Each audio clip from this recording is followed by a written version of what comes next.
بسم اللہ الرحمن الرحیم۔ رب ذوالجلال کے بابرکت نام سے شروع کرتا ہوں جو دلوں کے راز خوب جانتا ہے۔ محترم ناظرین، غزوہ ہند کے حوالے سے اس چینل کے اوپر بہت ساری ویڈیوز موجود ہیں جو آپ کی سکرین کے اوپر نظر آ رہی ہیں۔ اگر آپ دوستوں میں سے کسی کو غزوہ ہند کی مکمل تاریخ جاننی ہے تو ان ویڈیوز کو آپ دیکھ سکتے ہیں۔ محترم ناظرین، حدیث کے الفاظ ہیں کہ غزوہ ہند یہ آخری جنگ سے پہلے شام سے ایک آگ نمودار ہوگی۔ یقیناً کا مطلب شام سے اٹھنے والی جنگ ہوگی۔ جنگ کو آپ آگ سے تشبیہ دے سکتے ہیں کیونکہ جنگ میں جو ہتھیار استعمال ہوتے ہیں وہ آتشی ہوتے ہیں، گولہ بارود ہوتا ہے۔ اس لیے حدیث کے الفاظ کا مطلب یہی ہے کہ آخری جنگ سے پہلے، غزوہ ہند سے پہلے جو جنگ شروع ہوگی وہ شام سے ہوگی۔ ناظرین، اگر حالیہ دنوں کی بات کی جائے تو فلسطین کا اسرائیل کے اوپر حملہ اور اس کے بعد اسرائیل پلٹ کر وار کرے گا، اور خبریں یہی موصول ہو رہی ہیں کہ شام کے اوپر اسرائیل حملہ کر دے گا، کیونکہ شام اور لبنان نے مل کر اسرائیل پر حملہ کیا تھا۔ اس لیے اسرائیل اپنا بدلہ لینے کے لیے فلسطین کے علاوہ ان عرب ممالک پر بھی ضرور حملہ کرے گا، جن میں شام بھی شامل ہے۔ اب آپ ملاحظہ کرتے ہیں کہ شام سے اٹھنے والی یہ جنگ کیسے پوری دنیا پر چھا جائے گی اور ایک عالمی جنگ میں تبدیل ہو جائے گی۔ آئے ملاحظہ کرتے ہیں جو لوگ سید الانبیاء صلی اللہ علیہ وآلہ وسلم کے علم و حدیث کے دریا میں غوطہ زن ہیں، ان کے نزدیک اب امن نہیں بلکہ ایک طویل خون ریزی اور بہت بڑی جنگ ہماری راہ دیکھ رہی ہے۔ یہ دور فتن ہے۔ رسول کریم صلی اللہ علیہ وآلہ وسلم نے فرمایا، تم پر 4 فتنے آئیں گے۔ پہلے فتنے میں خون ریزی کو حلال سمجھا جائے گا، دوسرے فتنے میں خون اور مالوں کو حلال سمجھا جائے گا، تیسرے فتنے میں خون، مال اور شرم گاہوں کو حلال سمجھا جائے گا، اور چوتھا فتنہ بحر اندھا اور سب پر چھا جانے والا ہوگا۔ وہ سمندر کی موجوں کی طرح ٹھاٹھے مارے گا، حتیٰ کہ لوگوں میں کسی ایک کے لیے بھی اس فتنے سے بچنے کا کوئی ٹھکانہ نہ ہوگا۔ محترم ناظرین، اگر آج کی دنیا، آج کے حالات کو دیکھا جائے تو فتنوں کا دور ہے۔ لوگوں کے مال اور خون کو حلال سمجھا جانے لگا ہے، قتل و غیرت عام ہو گئی ہے، چوری اور ڈکیتیاں عام ہو گئی ہے، بے حیائی اتنی بڑھ گئی ہے کہ عورتیں اپنے جسم کو ڈھانپنے کے بجائے ان کی نمائش کرتی ہوئی فخر محسوس کرتی ہیں۔ اور اگر باقی ہے تو چوتھا فتنہ یعنی کہ دجال، یہ فتنہ ملک میں شام میں پھرے گا اور عراق کو ڈھانپ لے گا اور جزیرہ عرب کو اپنے ہاتھ اور پاؤں سے روند ڈالے گا۔ یہ ہے وہ ترتیب جو میرے آقا صلی اللہ علیہ وآلہ وسلم نے دور فتن کے دوران آنے والے فتنوں کے بارے میں بتائی ہے۔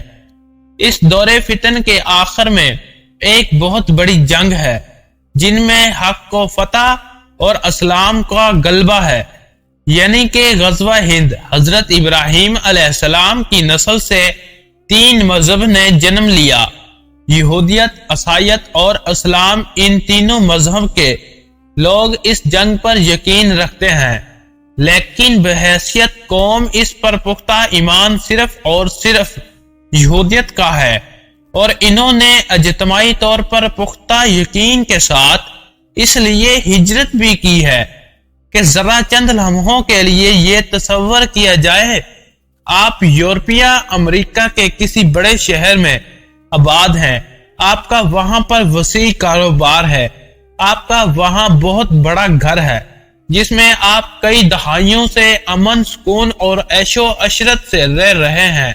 ابھی آپ کی کم از کم گزر شدہ 6-7 نسلوں کا یورشلم تک سے گزر نہیں ہوا۔ آپ کی کوئی جذباتی وابستگی اس شہر یا اس کے گرد و نواح کے ساتھ نہ ہو۔ آپ کی قوم پر گزر شدہ 2000 سال سے افطار ٹوٹی ہے۔ آپ کو دنیا بھر میں شدید نفرت کا سامنا رہا ہے، مگر اب تو حالات بدل چکے ہیں۔ اب تو معاشی، سیاسی، بینکاری اور میڈیا تک کی قوتیں آپ کے ہاتھ میں ہیں۔ آپ کا دنیا کے فیصلے کرنے والے مراکز پر قبضہ ہے۔ ایسے حالات میں آپ سے کہا جائے کہ جزیرہ نما عرب کے کونے اور صحرائے سینا کے دامن میں جا کر آباد ہو جاؤ، ایسا علاقہ جہاں نہ پانی میسر ہے، نہ بجلی، نہ کوئی شہری آبادی ہے اور نہ ہی شہری سہولیات کا تصور، تو آپ یقیناً اسے پاگل پن کہیں گے۔ لیکن یہودی 1920 سے آہستہ آہستہ اپنا گھر بار اور کاروبار چھوڑ کر یہاں پر آباد ہونا شروع ہوئے۔ صفا اور طلبیت جیسے صحرائی علاقوں میں جہاں چاروں جانب ریت اور ارد گرد آباد دشمن، جنگی عظیم 2 ماہ یہودیوں پر شدید ظلم و ستم ہوا، لیکن وہ ڈٹے رہے اور اتحاد افواج کے فتح کے بعد وہ ان ممالک میں مستحق ہو گئے۔ ہونا تو یہ چاہیے تھا کہ وہ اب انہی ممالک میں رہتے اور اقتدار کے مزے لوٹتے، لیکن وہ یروشلم کے آس پاس آ گئے۔ انہوں نے ایک خود مختار قومی ریاست بنائی اور اسے سیکولر نہیں مذہبی ریاست رکھا اور تورات کو اس کا آئین قرار دیا۔ ریاست بنتے ہی پہلی عرب اسرائیل جنگ ہوئی، لیکن کسی یہودی میں عدم و تحفظ کا احساس پیدا نہ ہوا۔ کوئی اسرائیل چھوڑ کر نہیں بھاگا، بلکہ آج دن تک امریکہ اور یورپ کے خوشحال یہودیوں کا آ کر آباد ہونے کا سلسلہ جاری ہے۔ یہ سب یہاں کاروبار کرنے، شہر آباد کرنے یا کسی پر فضا قائم پر زندگی گزارنے کے لیے جمع نہیں ہو رہے، یہ ایک بہت بڑی عالمی جنگ کے لیے جمع ہو رہے ہیں، جس کے بعد انہیں یقین ہے کہ اس کی ایک ایسی حکومت قائم ہوگی جو پوری دنیا پر حکمرانی ہوگی اور جس کا ہیڈ کوارٹر یروشلم ہوگا، جہاں ان کا مسیحا آئے گا، یعنی ایک آنکھ والا۔ یہ ہیکل سلیمانی دوبارہ تعمیر ہوگا اور وہ اپنا عروج دکھائے گا۔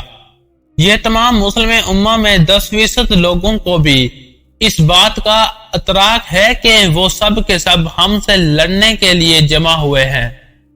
یا ہمارے ممبر و محراب پر سید الانبیاء کے بیان کردہ وہ حدیث جو متفق علیہ ہے، بیان ہوتی ہے کہ آپ نے فرمایا قیامت اس وقت تک قائم نہیں ہوگی یہاں تک کہ تم یہودیوں سے جنگ کرو گے، یہاں تک کہ وہ پتھر جس کے پیچھے یہودی چھپا ہوگا کہے گا اے مسلم یہ دیکھو ایک یہودی میرے پیچھے چھپا ہوا ہے۔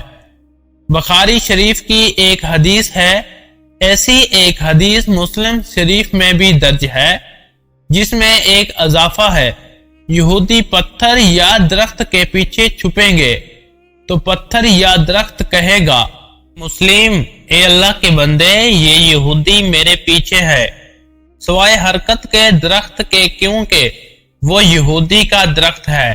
یہ وہ عالمی جنگ جس کی تمام تیاریاں دوسری جانب سے مکمل ہیں، لیکن اس جنگ سے پہلے مسلم امہ ایک بہت بڑے دور فتنے سے گزرے گی۔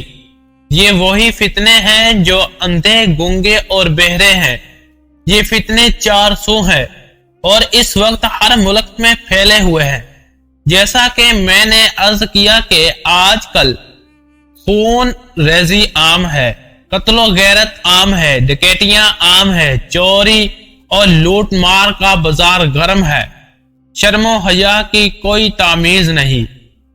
یقیناً حضور پاک صلی اللہ علیہ وآلہ وسلم کی حدیث کا بغور جائزہ لیا جائے تو 3 فتنے مکمل ہو چکے ہیں اور 4تھا فتنہ باقی ہے اور عنقریب وہ بھی پورا ہونے والا ہے، کیونکہ یہودیوں نے اس کے لیے اپنی تمام تر انتظامات مکمل کر لیے ہیں۔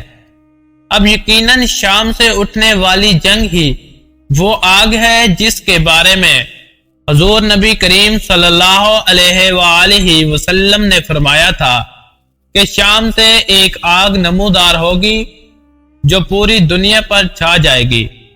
تو میرے محترم عزیز دوستو، انتظار فرمائیے گا۔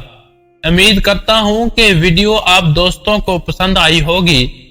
اگر آپ ہمارے چینل پر نئے ہیں تو چینل کو سبسکرائب کر دیں اور گھنٹی کے بٹن کو ضرور دبائیں تاکہ میری نئی آنے والی ویڈیو بر وقت آپ تک پہنچ سکے۔ انہی لفظوں کے ساتھ اجازت چاہوں گا، امید کے ساتھ کہ سانسوں نے وفا کی تو اگلی بار ایک اور ویڈیو لے کر آپ کی خدمت میں حاضر ہوں گا۔ تب تک کے لیے خدا حافظ۔ اللہ پاک آپ سب کا حافظ و نگہبان ہو۔